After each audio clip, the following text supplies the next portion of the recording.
Oi, gente. Então, tudo bem? Esse vídeo é para explicar para vocês a avaliação de teoria psicológica 1, cognitivo-comportamental. Algumas orientações gerais vão ser parecidas com a da avaliação de teoria e técnica de intervenção grupal. A gente começa com um cabeçalho, né? Ali vai ter o meu nome, então vai ser um documento de Word que vocês vão poder editar para responder. E tem um local ali, já logo no começo do documento, para vocês colocarem os nomes de vocês. Não esqueçam ninguém, não esqueçam de colocar o nome, porque é a partir desse documento que eu vou dar nota para vocês. Então, coloquem certinho lá, tá bom? Leiam os enunciados com bastante atenção, com calma. Não é um trabalho que vocês vão precisar de muito tempo para realizar, então vocês podem fazer com tranquilidade. A avaliação deve ser feita em duplas ou em trios, então no máximo em 3 pessoas. E assim como, né, acho que todas as outras avaliações que vocês vão fazer, não façam plágio, né? Não copiem e colhem de referências da disciplina, de textos, de artigos, e também não copiem, não deixem, né, muito parecido com trabalhos realizados por outros grupos. Eu inevitavelmente vou comparar os trabalhos e se eles estiverem muito parecidos ou idênticos, eles vão ser zerados. Tanto plágio quanto a cola vai zerar o trabalho. Utilizem uma linguagem formal, científica, é um trabalho acadêmico, né? E nessa avaliação vão existir 2 questões. A questão A, que vai valer 6 pontos, porque ela é um pouquinho maior, e a questão B, que vai valer 4 pontos. Então, ao total, a avaliação pode ir de 0 a 10. A entrega do trabalho vai ser feita lá pelo Google Sala de Aula. Na aba de atividades, eu vou colocar para vocês um link para, né, uma página em que vocês vão poder anexar esse documento de Word respondido. Não me enviem por e-mail ou, né, por WhatsApp.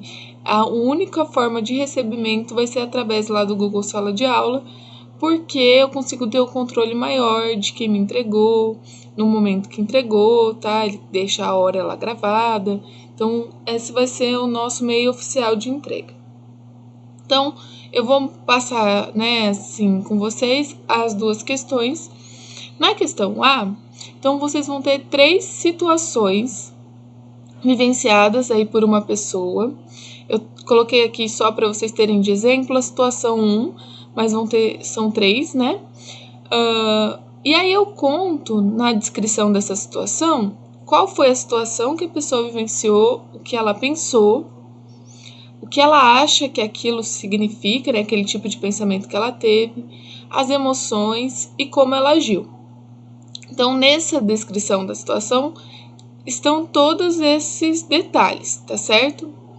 Primeira coisa que eu vou pedir para vocês fazerem é organizar essas informações do relato nesse quadro de registro de pensamentos automáticos. A gente viu, né, esse quadro, acho que na aula de identificando os pensamentos automáticos, ele é uma ferramenta, né, que pode ajudar na terapia para o paciente preencher. Então, eu vou pedir que vocês peguem, o primeiro passo da questão é ler a situação e identificar, né, ler esse relato, né, e identificar a situação, o pensamento automático, qual o significado daquele pensamento automático, a emoção que a pessoa sentiu e como ela se comportou.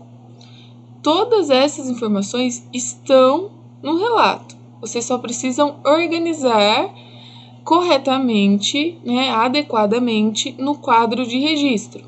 Então, eu quero saber se vocês têm a competência, né, de identificar e diferenciar, né, a situação, o pensamento automático, a emoção, né? Então, isso precisa estar bem bem claro para vocês. Vocês precisam, através de um relato, conseguir identificar o que é pensamento automático, né, o que é emoção e o que é comportamento.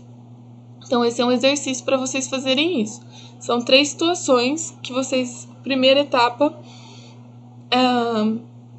organizar no quadro, certo? Para eu ver se vocês estão conseguindo identificar corretamente os pensamentos automáticos ou se está tendo muita mistura aí, colocando emoção no lugar do pensamento. Então, essa é a primeira etapa.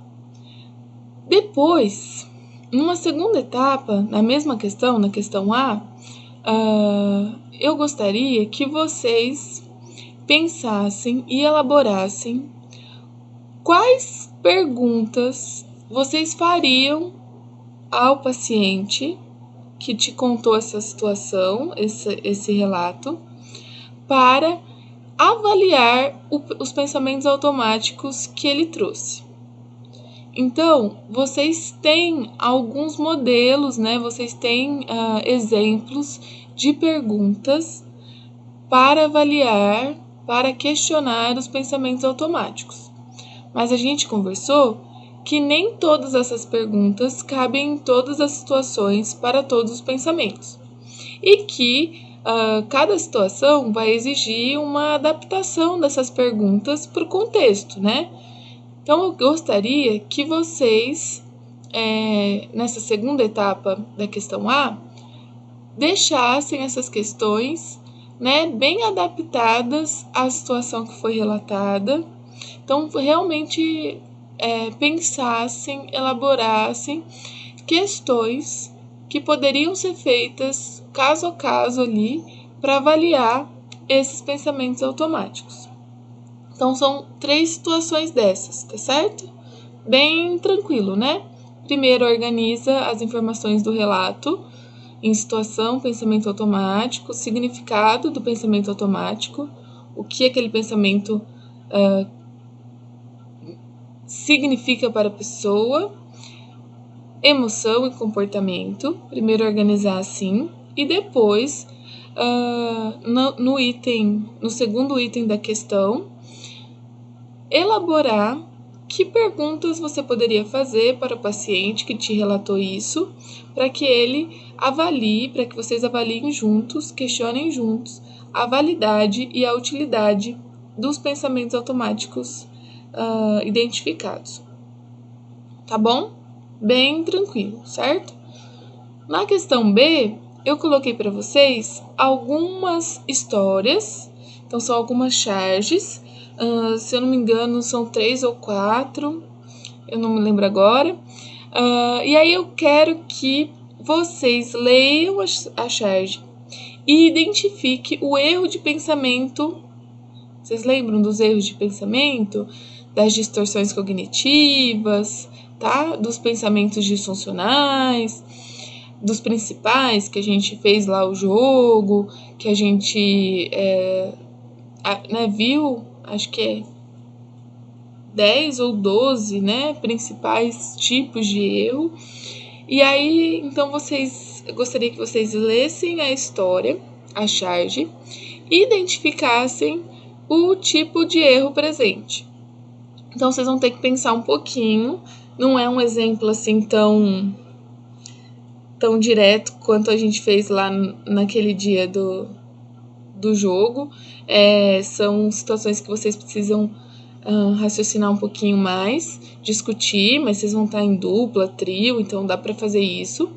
E justificar a resposta. Então, não é só para escrever o erro de pensamento, mas explicar, né? Explicar qual é esse erro, o que ele significa, né? Qual a definição e por que você achou que a situação expressa esse erro, tá bom? São essas 2 questões, vocês vão responder nesse próprio arquivo que eu vou mandar para vocês e depois anexar o arquivo lá no Google Sala de Aula, tá certo? Qualquer dúvida, vocês podem entrar em contato comigo, se a questão não ficou clara, se vocês tiverem alguma dificuldade para realizar a questão, vocês podem me consultar, tá certo? Um abraço, pessoal!